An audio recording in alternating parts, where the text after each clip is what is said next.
WA. Sasha, your chart you put up there on unlisted infrastructure, does that include income and growth? So the farm equity indexes you put on there, did that also include income and growth?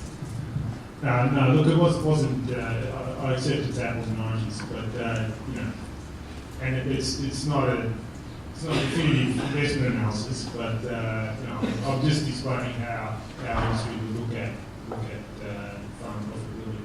So it's definitely not the whole picture. It's just one of the inputs to farm profitability. Did I understand the figures that you had there, where you were comparing retail and industry funds, that the yield, if you like, was in that region of 4% for retail and 5.5% for industry? Yep. Industry, that's right. And since 98? Yeah. And they call agriculture a bad asset class. Well, I mean, your geometric average is definitely sensitive to the first and last years, right? So, I mean, even in the last 9 months, it'd be actually substantially better, and actually, Substantially better, that's a big word. and materially, right? And the year before, but you know, point taken, you know, it's not as high as you like, right? I mean, it explains. It does explain why the targets that they have on most investment options are CPI plus. Usually it's 3, but you know that in itself is not that easy target. I must admit, having experienced a briefing in front of some investment managers for a major super fund, who tried to tell me their hurdle was 15.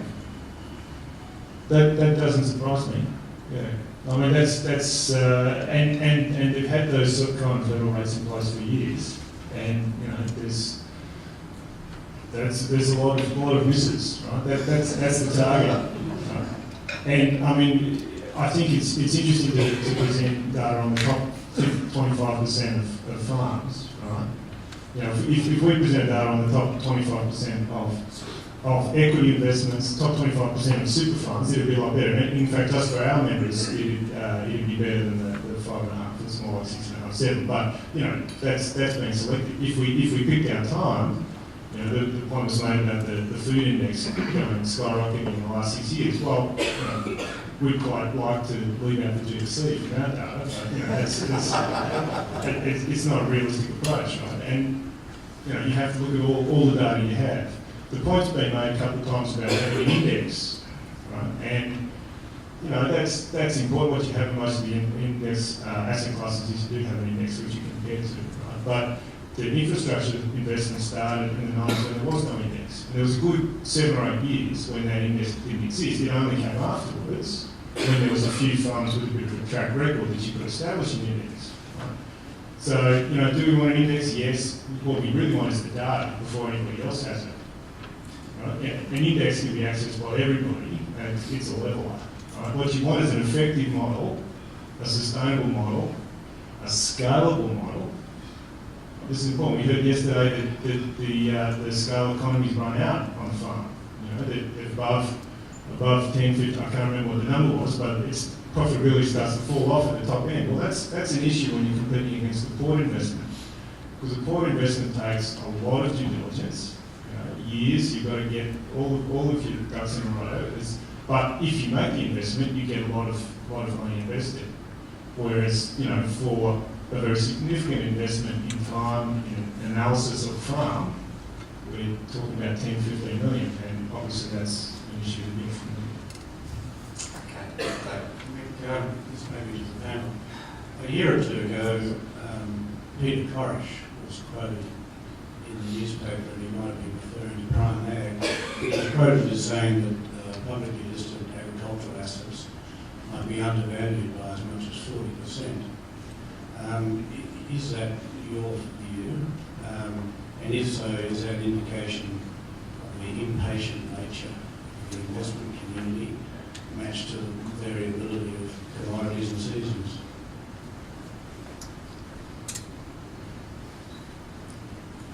I can have a crack. I couldn't comment on the specifics, right? But if a publicly listed asset is undervalued, get in there. Why is it staying undervalued? Because the community of investors is staying away. And it's all very well to point the finger at the other short-term investors, but we should be pinning our ears back and getting in there collectively if it's undervalued. I just don't think agriculture is a good vehicle. Direct farming land is a good vehicle to go on listed entities. And I just think you get discriminated about all the time because of your look good nature. You just can't cash it out. So I don't know. Prime Ag have cleaned up. I don't know what they've done to sell up, but whether the amount received is better than the book value, I don't know. But I just always had the impression it's a long-term thing. Anything that listed to me has got sensitivity and liquidity in and out. And we're just not in that game. We can discriminate because 80% of our money's hard to sell. Kate Harvey from ANZ. My question was mainly for Sasha. So, because a lot of the super fund CIOs are saying that there's a real asset price bubble at the moment, so a lot of the infrastructure assets that otherwise would have been very attractive years ago now isn't that attractive. So, does that leave more of an opportunity for ag? And to Frank's point, the three major asset consultants are Frontier, Jana and Mercer, and I don't know of any ag specialists within any of those. So do you have any comments about whether there's an appetite or you see an opening for them to develop more knowledge there? So the first question, you're definitely right. As the competition has increased for infrastructure assets, those assets are much more cleanly priced, and that leaves an opportunity for other competing asset classes. I know our mob were looking at a Lisbon Airport, which has been privatised. Wasn't long after the GFC. Obviously, Portugal's in a difficult place. Government was also privatising the national airline. So lots of risk associated with that because it was a hub, and there was 7 fully cashed up syndicates at the table looking to buy the airport. So you're not going to run away with an asset cheaply.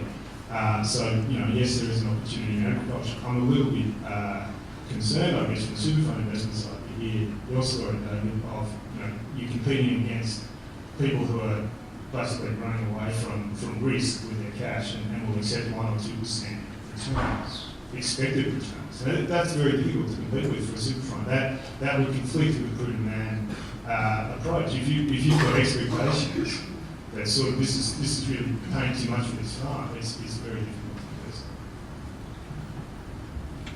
invest. Just having cheap shots at the asset consultants today. For me, there's only about 6. There's 3 Australian ones. You reeled them off there, Frontier, Jana and where else. And there's 2 or 3 others that I dealt with that are international companies with asset consultancy representation here. But to be blunt about it, Jana, a couple of years ago, I don't know if it's changed, their in-house paper was agriculture, no, not yet. And everyone's talked yesterday about this tsunami coming of money and interest in ag, but it was 2 or 3 years ago, the in-house paper said agriculture not at the moment. Yeah, Graham Jennings, probably a question for each of the panel members. I would be interested if they had any thoughts on how we could make the market more liquid for farm real estate. I mean, at the end of the day, liquid markets are efficient, it creates markets. Well, first of all, just a couple of comments leading up to that. One of the things that I find with listed companies is that if it's true that the equity markets are looking sort of 10-15% returns, then of course assets that are yielding 3% are going to trade at a discount to their asset backing. Notwithstanding, you might be able to tell the story that there's a capital appreciation story 10 years down the track, 20 years down the track. I'll give you an example.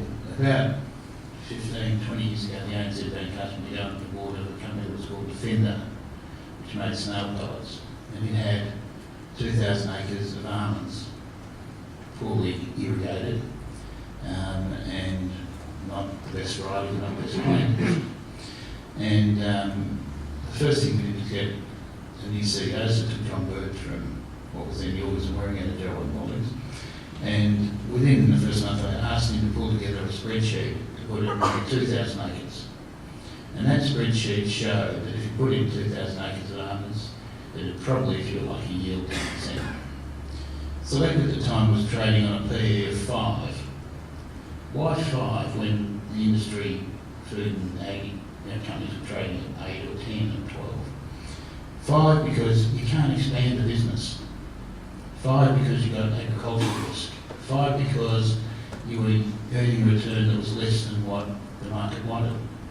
So it focused you very clearly on the fact when you handed those spreadsheets in that this is not the thing that public companies should be doing, not to make 10% if you're lucky, if the hail didn't knock the fruit off the trees right in the last minute, or the water, the rain didn't take 15% of the yield away on a boom crop like it has just done in the last couple of months.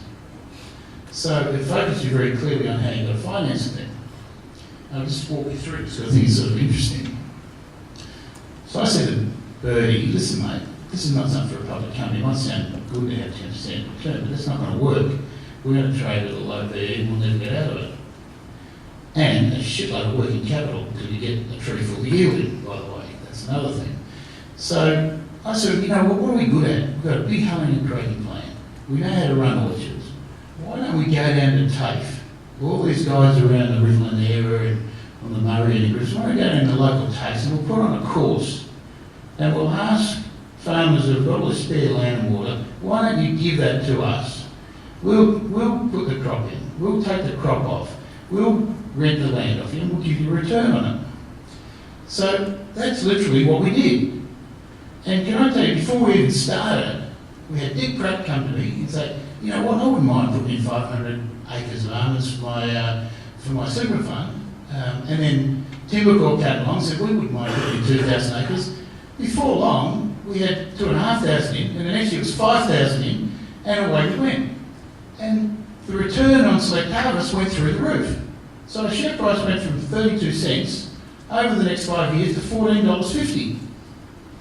Because we had no capital involved, 2/5 of sod oil, we had all these private people putting orchards in for it, and you might skip about a lot of that, but there was others as well. But you had no capital base, and you're taking a clip on the way through. Rate of return, infinity. Right? PE 15. So think about the sort of way in which to finance these things differently, and you can get, you know, a different outcome. Just what Olam is doing now. Bought all the typical almond orchards, now flip them off to somebody who's happy to take a 7% return and just get the crop off. Capital on their balance sheet, zip. Right? Return, infinity. Not quite, but you know what I mean. So I think, you know, there's people need to just think about the financing a little more innovatively than perhaps what they've been doing up to now. And as I said before, there are people out there now, especially out of China, but not just out of China. And I'm not talking about the Abramoviches of the world, I'm talking about even some of the sovereign funds who are happy around that sort of 5% level. That funding is not really available in Australia. It might be what they're actually yielding, you know, as she said, a lot of misses, but you go to, you know, even the low yielding people that want 15%, there's the guys that want 20-25% and 3-year exits. That's not going to be where you're going to get the money. PE firms are not going to put money into a property like that. But there are investors out there, and the question is, how best to attract them. One of the points, sorry to play this, but I missed when I was talking about before, is that what the Chinese want, if you want to sell property and add investors, they want good management. Right? Now, there's a lot of projects on the market at the moment around this country trying to aggregate dairy and aggregate cropping and aggregate beef properties and all that sort of stuff. But one of the pieces that's often missing is that a lot of these things are being driven by people like me. What a great idea. Why don't we put together 7 farms in the Western District? Why don't we put together Wool North and Little Line down in Tasmania? Yeah, but where's the management? And it's hard enough to get people to work on a dairy farm now. See what I mean? So put a new farm up in the Midlands with a water scheme. Who's going to run it? There are some good young people around, but you've got to get them down there, and you've got to give them a new house, and you've got to give them a new rotary, and it's got to have good fences. You can't deliver them up a broken down piece of shit, because they're not going to come.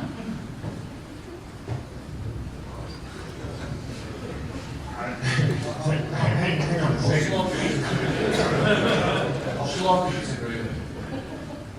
I can't much the anecdote.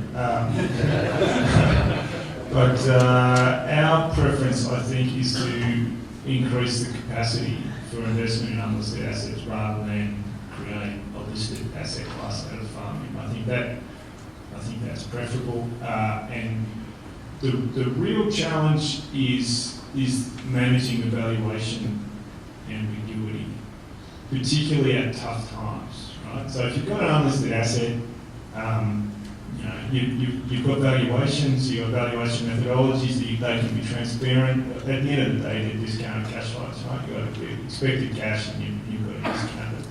But you match them to market prices, right? The problem is in bad times, there are no market prices, right? This is a big problem. GFC, no one's selling airports, nobody's selling buildings, there's no sales. So you don't know. But your same old model, you're saying it's still viable, but it's not matched to market prices anymore. And that's the ambiguity, and that's where ambiguity in the valuation comes in. And when some people are leaving, possibly stale valuations that are doing better than the people that are staying. So, maybe we could create valuation reserves to deal with that, to recognise that ambiguity, and maybe that would increase the capacity to invest in unlisted assets. I think that's preferable to make a listed vehicle for farming.